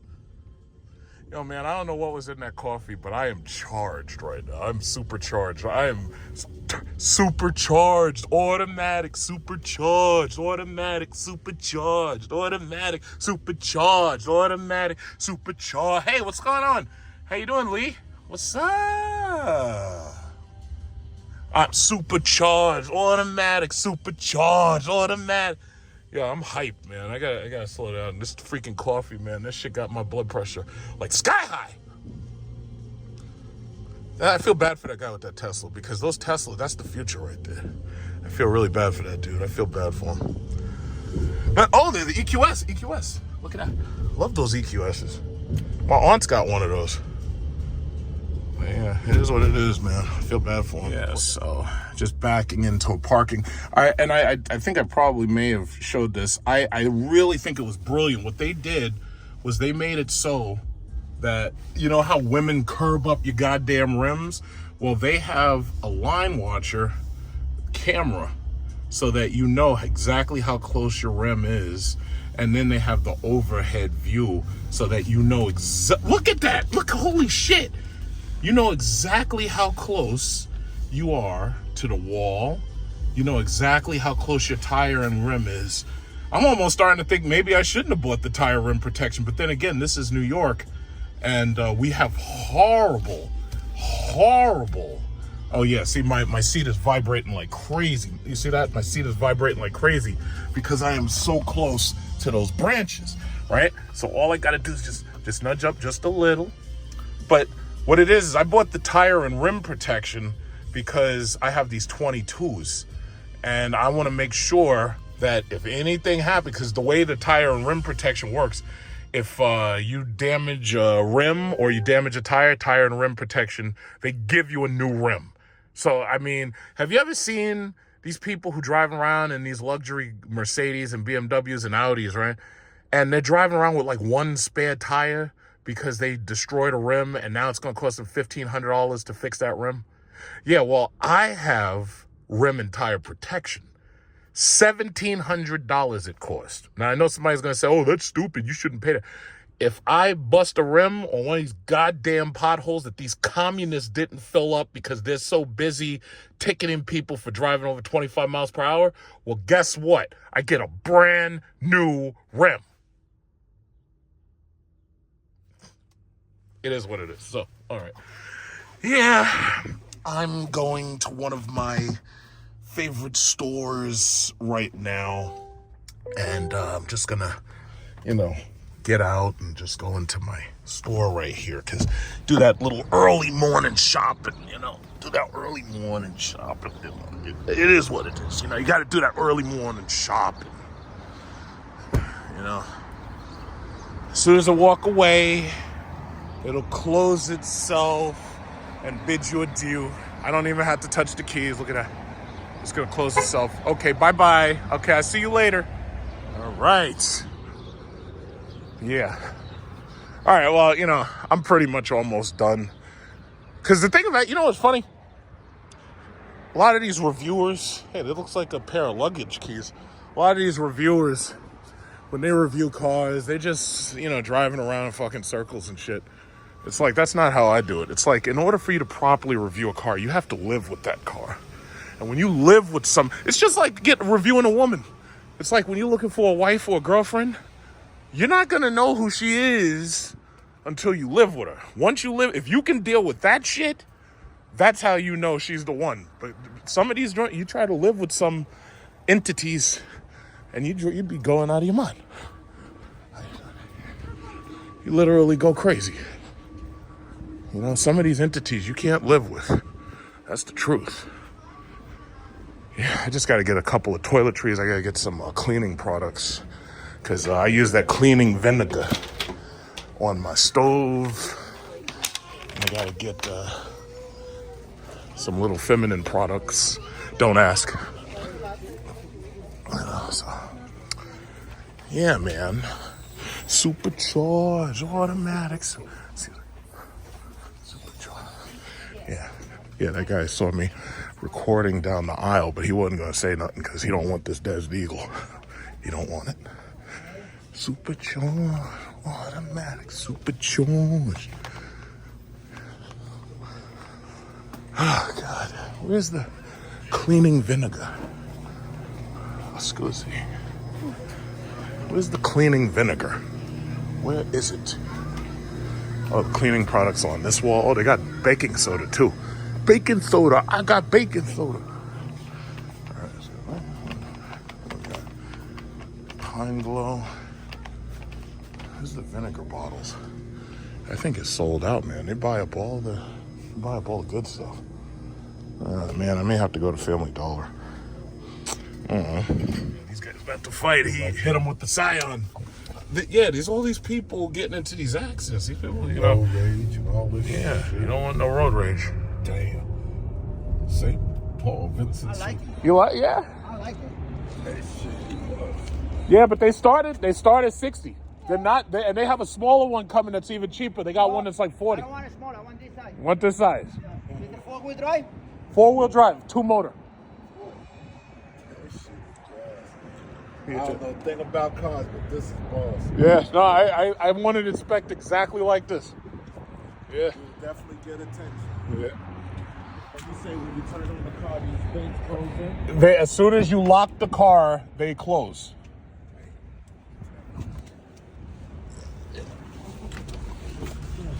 Yep. Oh, boss hog. See, a little bit further in front of me is a Rivian. And I think that right over there is a Kona. But yeah, man, these electric vehicles over here, everybody's going EV. Everybody's going EV. I'm gonna catch up to that Rivian. Mercedes white S-Class. I wish to God that they had made that car the same way instead of making that stupid EQS. Because the EQS could have been its own product, but I would have made an electric S-Class. That's what I would have made. I liked driving that Rivian. I liked, what was it, the R1S. That was a nice car. I did like it. There's a GMC dealer up here that sells those Hummers, but you're not going to see too many people buying those because they want way too much money for those stupid things. It's like $110,000. It's like, nah. I'm happy right here.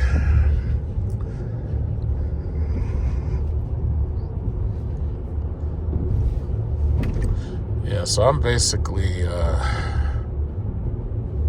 content with the product. Very content.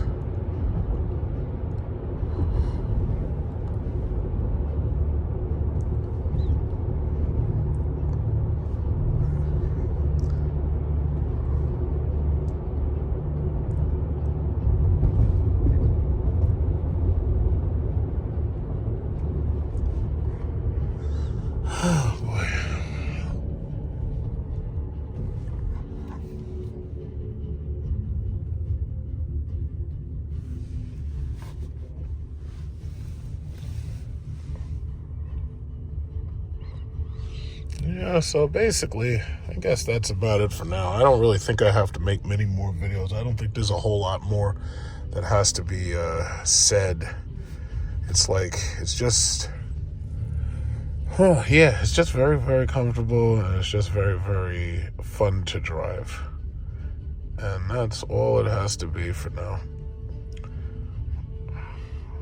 Man, these are long lights.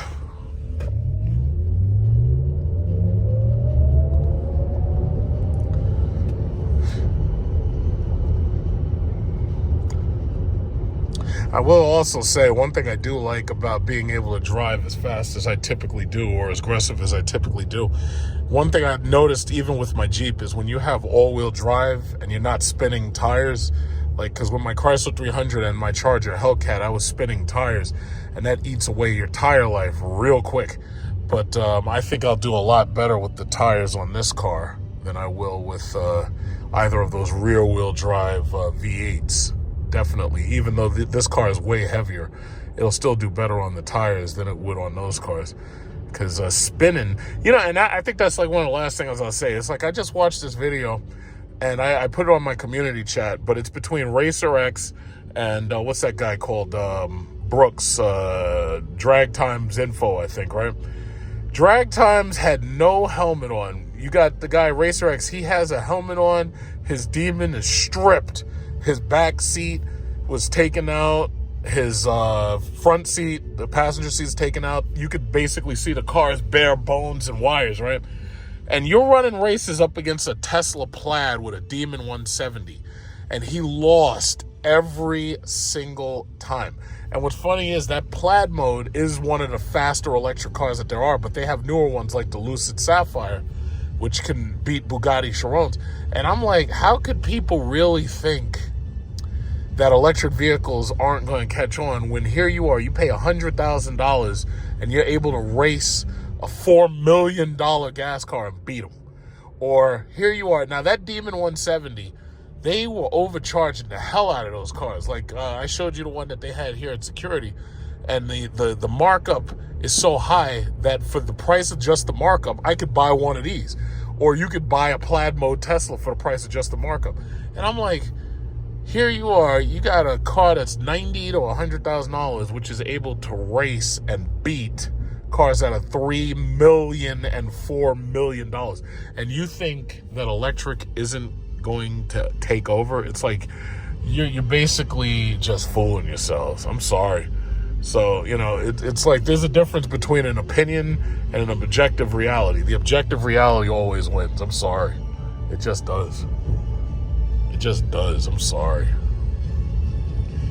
So that's it. This electric stuff. This electric is taking over. Look at that. What's that? What's that? A C-Class?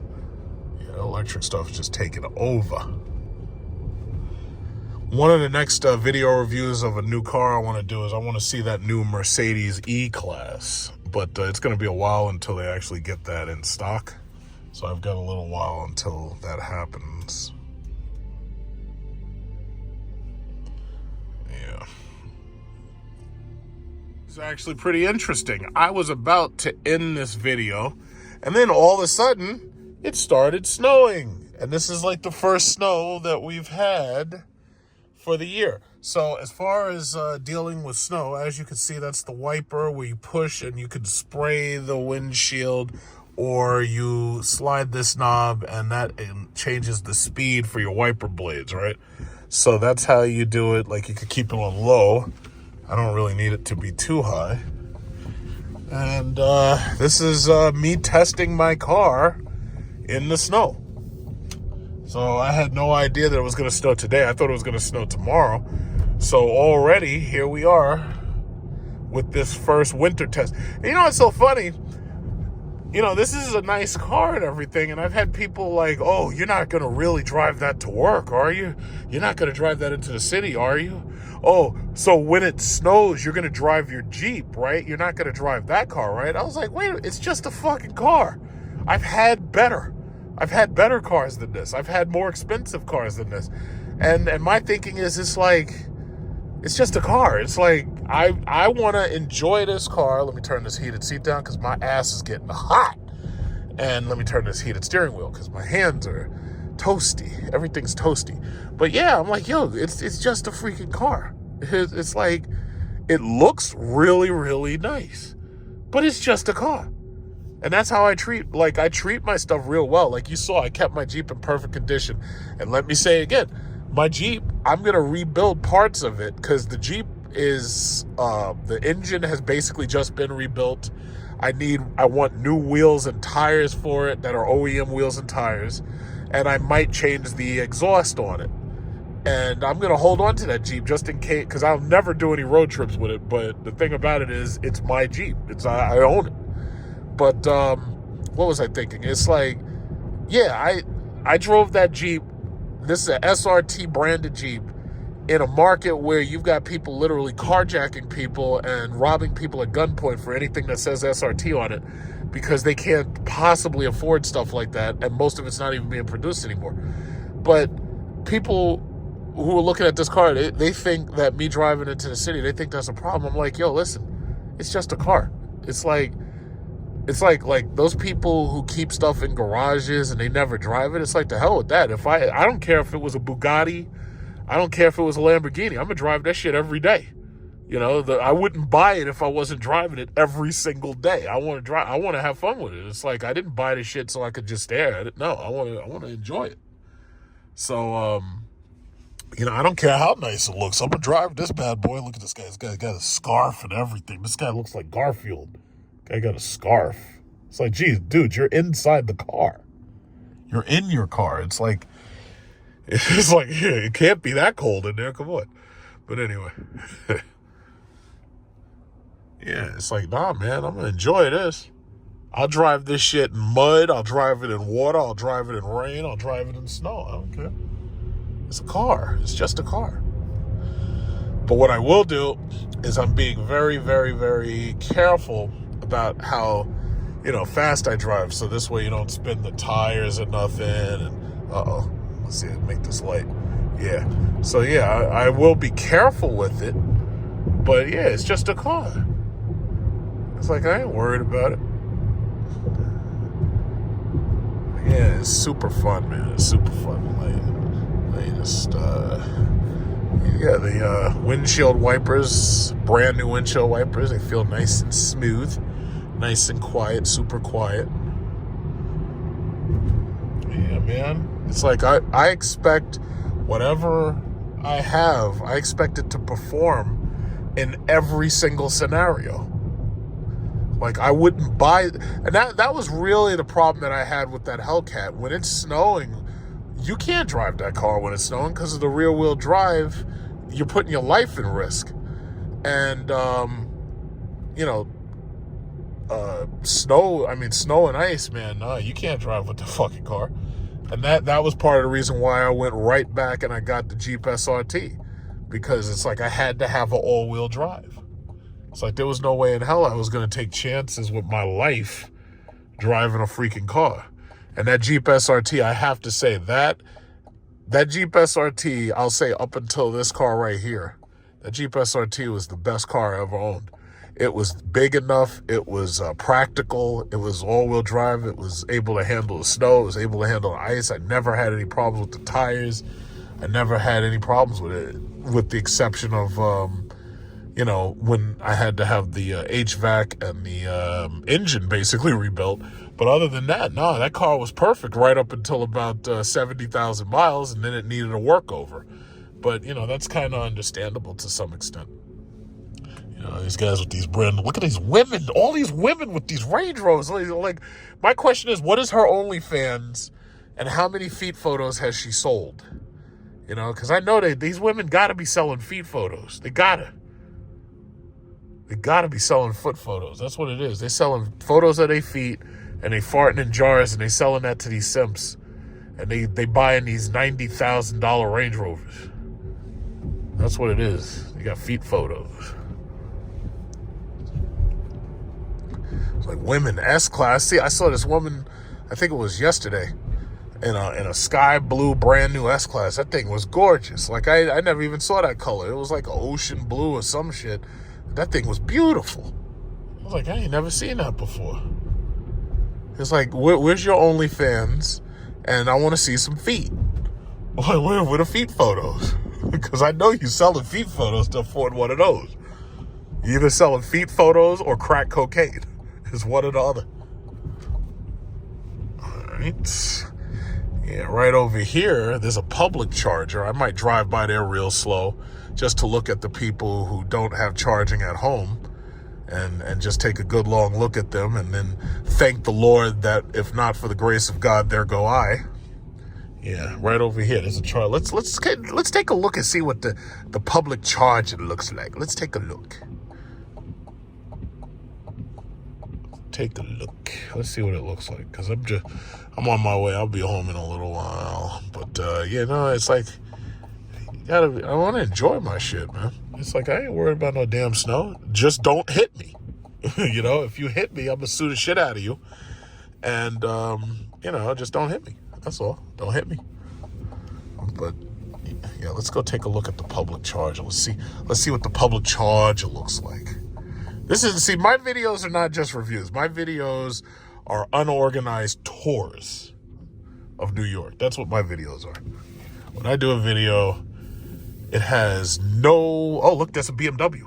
i4, I think. Yeah, that's the i4. Look at this guy, Ioniq 5.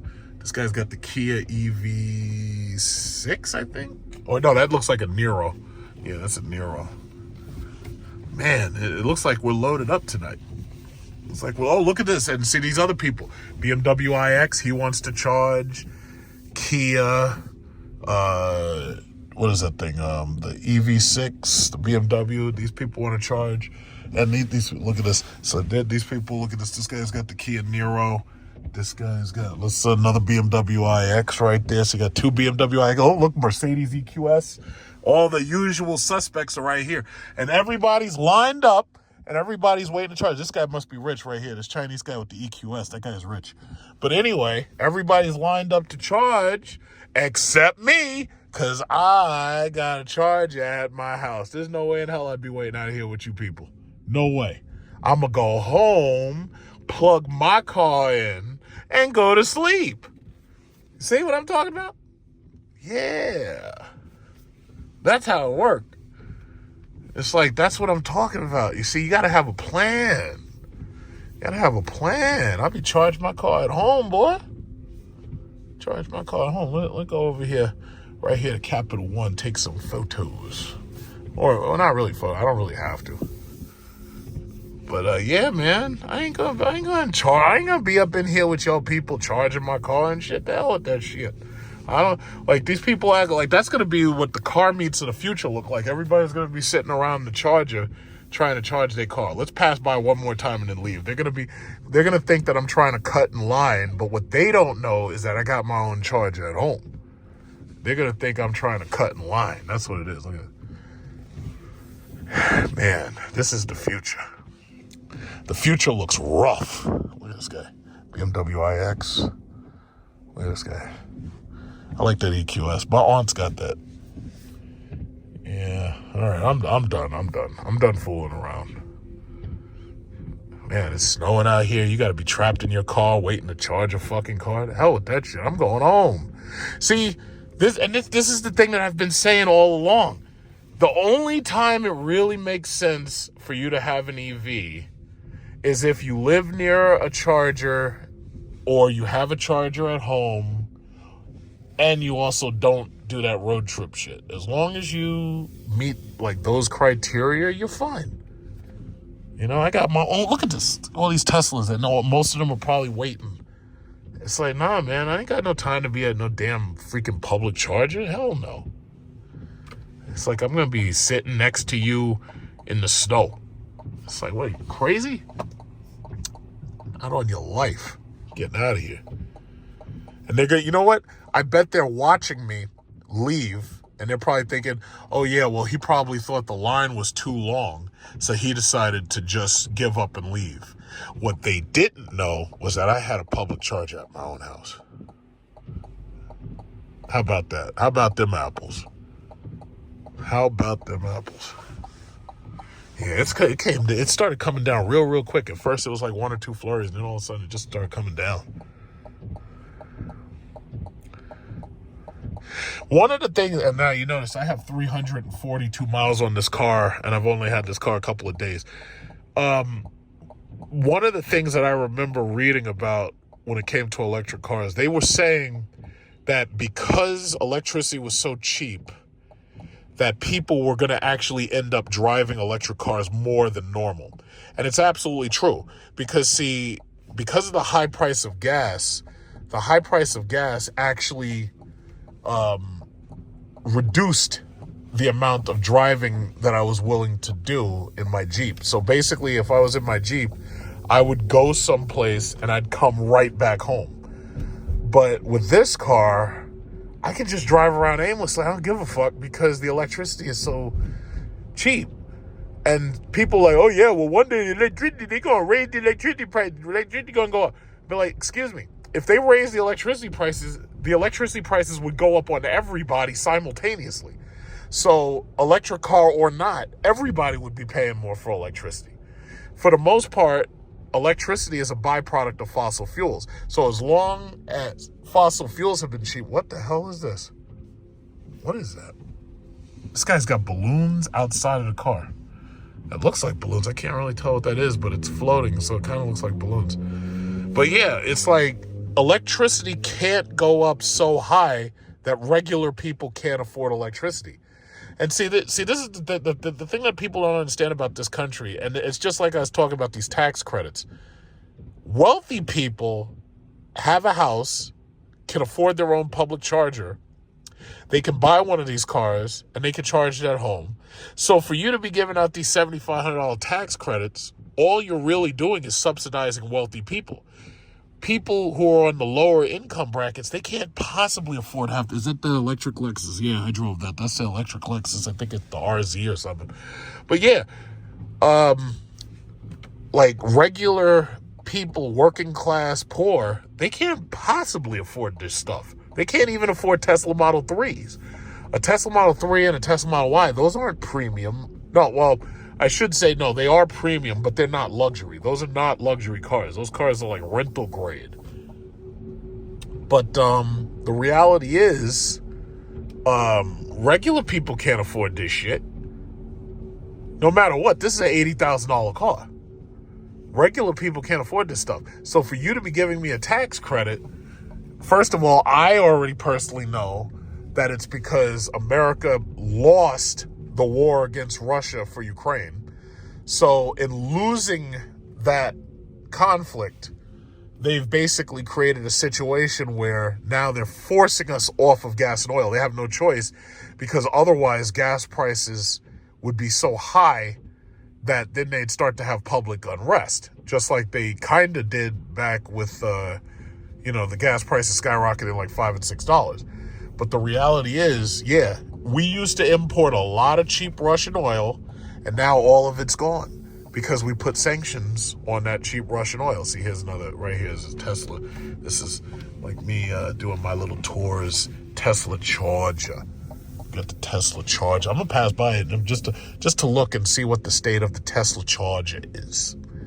Because I could just do that. I could just drive it. So look at this shit. Look at all these Teslas. Look at all these Teslas. Look at this guy.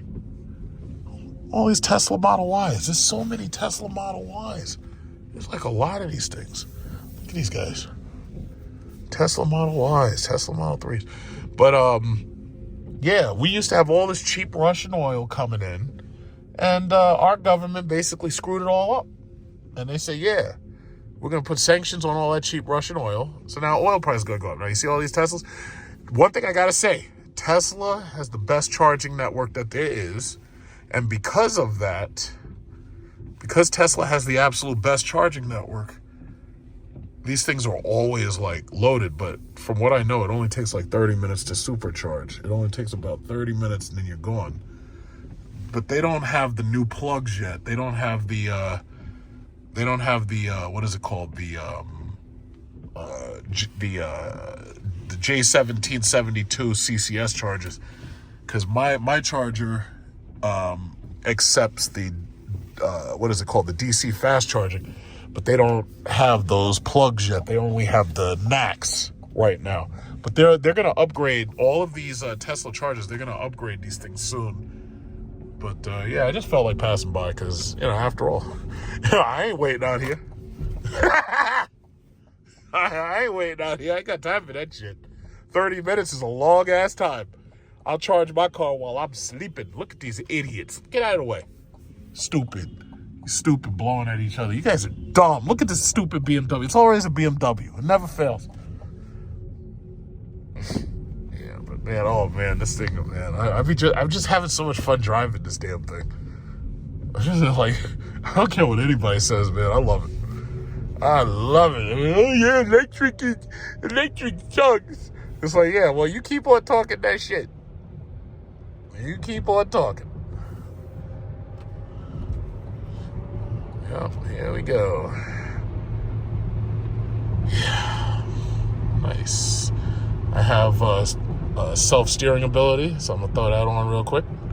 Well, we're still self-steering at 53 miles per hour.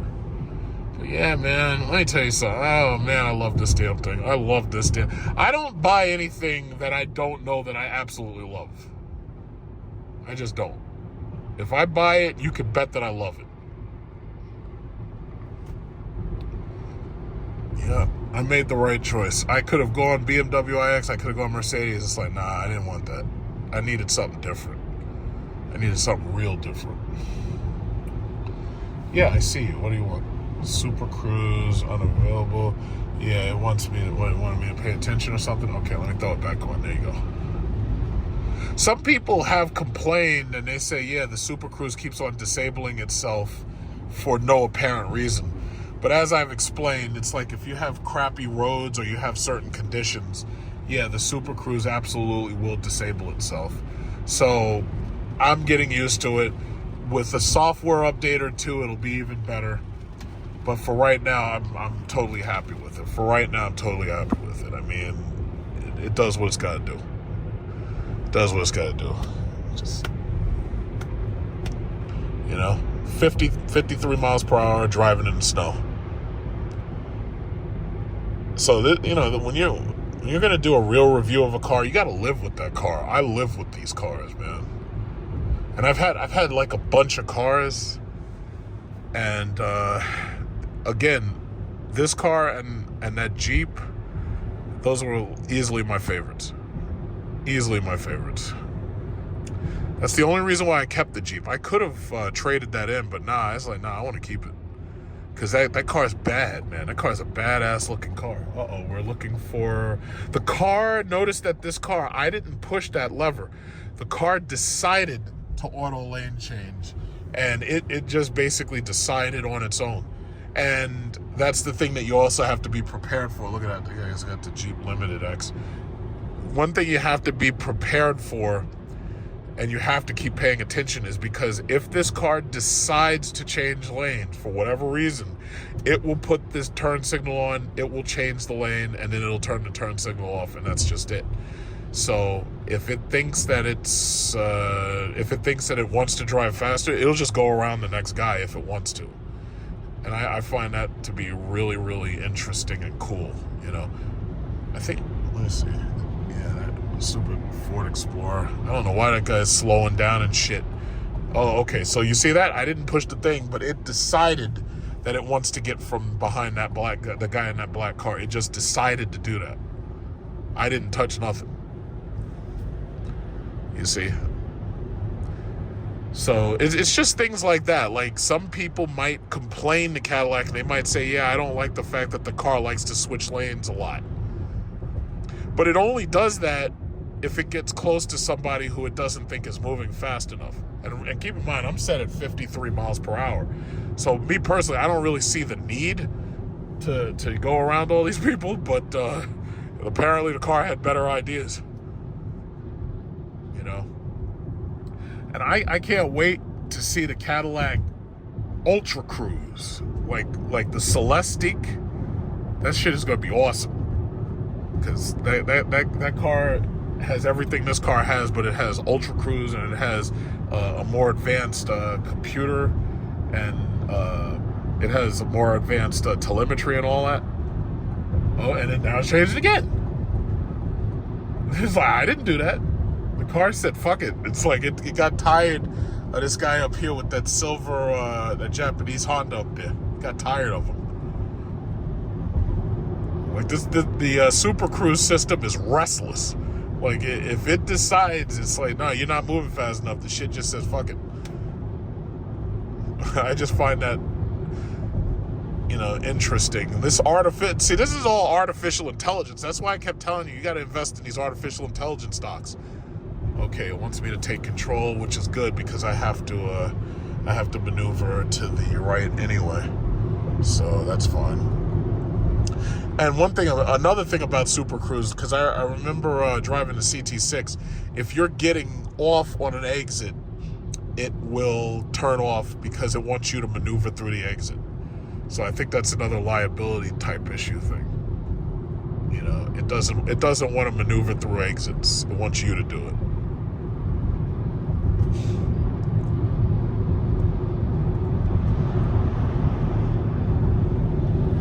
Yeah, these Tesla Model Y. I'm gonna be seeing so many of them Tesla Model Ys, man. Elon Musk just sold a boatload of them damn things.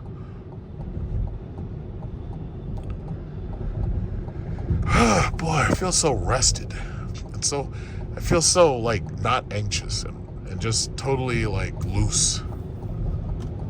I think when I get home, I have some more coffee.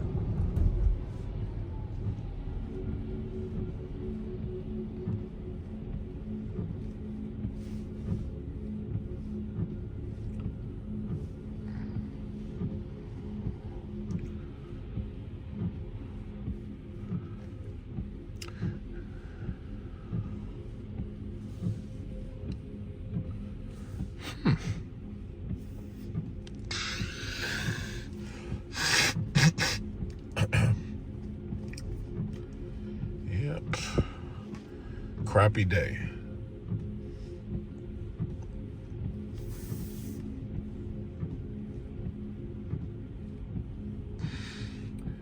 But yeah, I guess that's about it. I think I'm gonna label this video as Cadillac Lyriq review. And, you know, I'll probably get a number of people to view it or whatever. But, you know, I'm gonna make sure I put owner review since, you know, it's an owner's review. Because there's some people, like, wondering whether or not that this is a car for them. And there'll also be people who look at that Blazer and they probably cross-shop this car and the Blazer. But the Blazer has a heads-up display. And the only thing that you miss in the Blazer is you miss the interior quality. But other than that, I mean, if you are okay with the Chevy grade interior, the Blazer could work out just fine for you. It really could.